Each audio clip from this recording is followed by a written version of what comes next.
Good morning. It is November 21st, 2017. I just want to catch some people up. I have been absolutely buried in unpacking some of the most fascinating stories that I have ever read. And we're watching history being made right now. It's unpacking in real time. I'm trying to find bits and moments and pieces to bring people up to speed. And I know I'm a hit and miss sometimes, but know that I'm out there, I'm researching, and I'm trying to provide sources that I find are credible that will help give you a story of what's going on. But here's a source that it's a new one for me, but what he's written and what he's done and the amalgamation of a story told in 67 tweets is something that I want to share with everybody because it's a fascinating unpacking of what's truly happening right now and how it's being executed. So let's get into it and just put your ears on and listen to this because it's truly an amazing story. This is a thread reader is happy to present an unrolled Twitter story with 67 tweets of Uranium-1 and Fusion GPS by Brian Cates. Actually, he had said stealth. The one I found said stealth Jeff at Drawn Strike. So I'm going to put a link to this article in the description of the video so you can go see for yourself. Okay. All right. So this started either before Trump announced his run for president or soon thereafter. Someone who knew what happened told him. Someone in the IC, likely military intel, sat Trump down and laid out the entire Uranium-1 bribery scheme. How all across the breadth of the Obama administration, people in high offices took massive bribes to facilitate the sale of uranium to Russia. It involved so many people, it compromised so many agencies. The people who did it counted on never being exposed or prosecuted. The lengths to which they corrupted our government offices to enrich themselves by selling our country virtually ensured they would walk. People knew, but nobody could talk. The people involved in the scheme were at the highest levels of the American government. So patriots in our government had their hands tied. There was nothing they could do to stop the sale. Even after some of the dirty facts behind Uranium-1 became known in 2015, it was easily buried, ignored, passed by. Somebody took the chance on Trump. They sat him down and walked him through what happened. Ponder the impossible task being revealed. Even if he wins the election, he'd be taking over a government that had been corrupted and compromised by the previous administration to a degree that was almost unfathomable. How do you go about restoring the U.S. government to what it should be instead of what it's become? And Trump and his advisors came up with a plan, a brilliant plan, an intelligence operation based on deception. It started during the primaries when Trump began taking every opportunity he could to brag about what good friends he'd be with Putin. Trump literally could not seem to shut up about how awesomely awesome his relationship with Putin was going to be. It became a running joke, a campaign featured, engendering much hand-wringing and concern among the never-Trumpers, including me at the time. Why does Trump keep going out of his way to incessantly brag about the sweet, sweet deals he and Putin are going to do together? Go back and look. During the primaries, during the general election campaign, what happened every time Trump did this Putin act? He literally trolled all of the people who took dirty Russian money to compromise our national security into attacking him for it. And he was doing all he was doing was talking about something he hadn't done yet and would never really do. Literally every single time Trump talked about his good friend Vladimir, Hillary reminded him Putin is not our ally. Obama condescendingly chided Trump for his friendly talk about Putin. Holder was aghast. Lynch was stunned, etc. They fell right into his trap. He talked about doing deals with a guy all these traitors took bribes from to sell uranium to.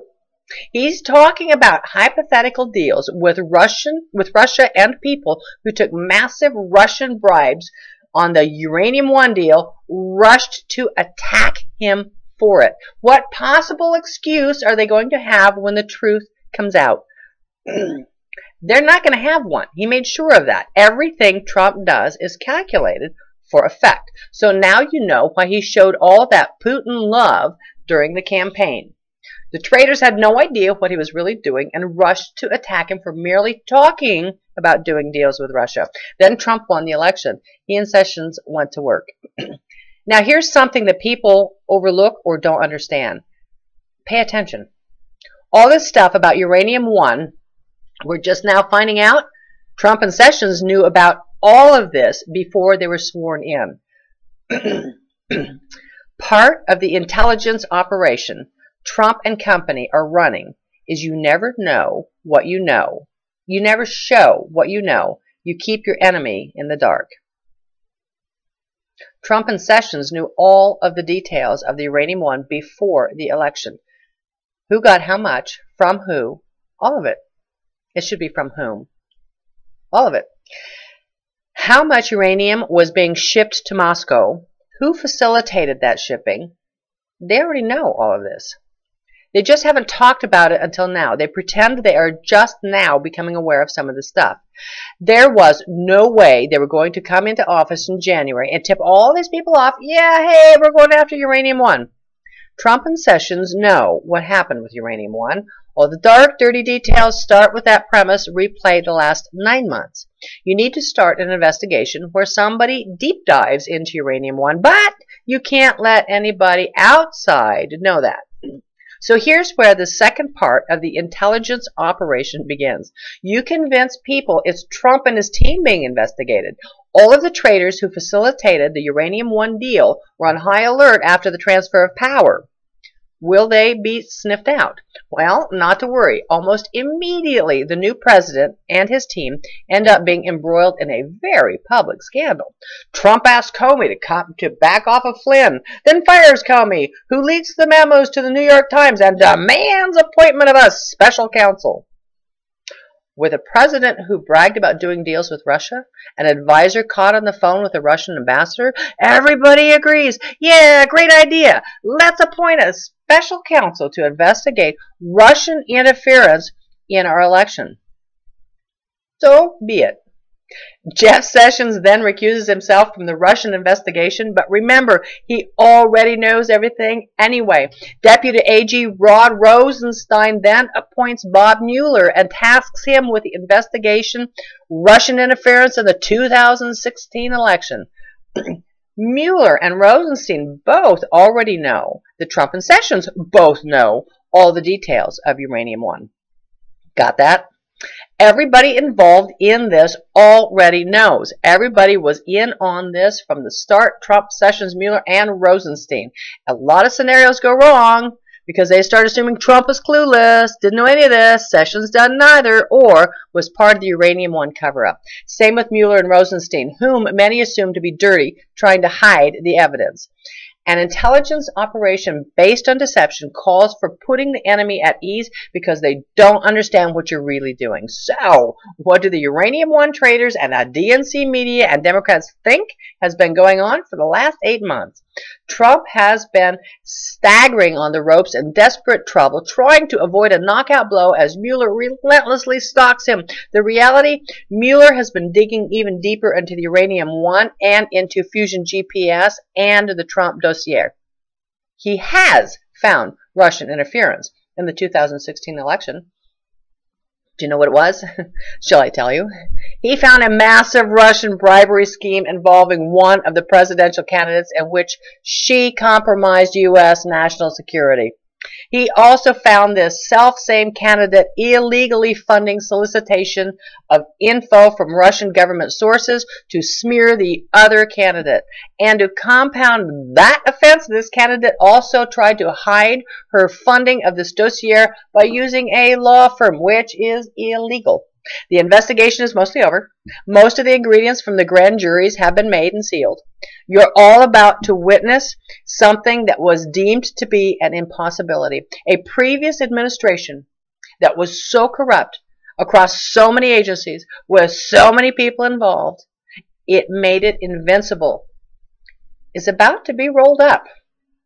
Dozens of people are going to prison, and you know most of the names. Not until the hammer actually falls and all the indictments are unsealed will most people figure out what Trump and his team did.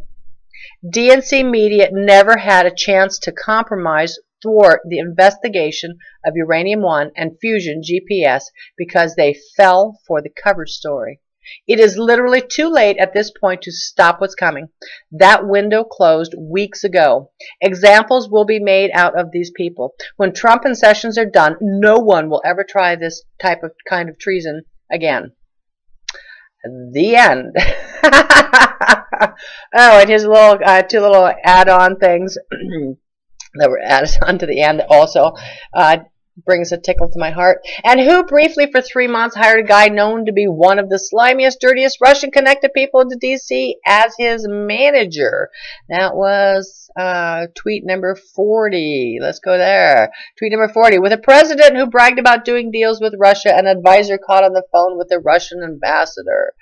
Of course, we know after the election it was actually Jared Kushner running the campaign behind the scenes, while Kellyanne Conway was handling the public PR and media chores.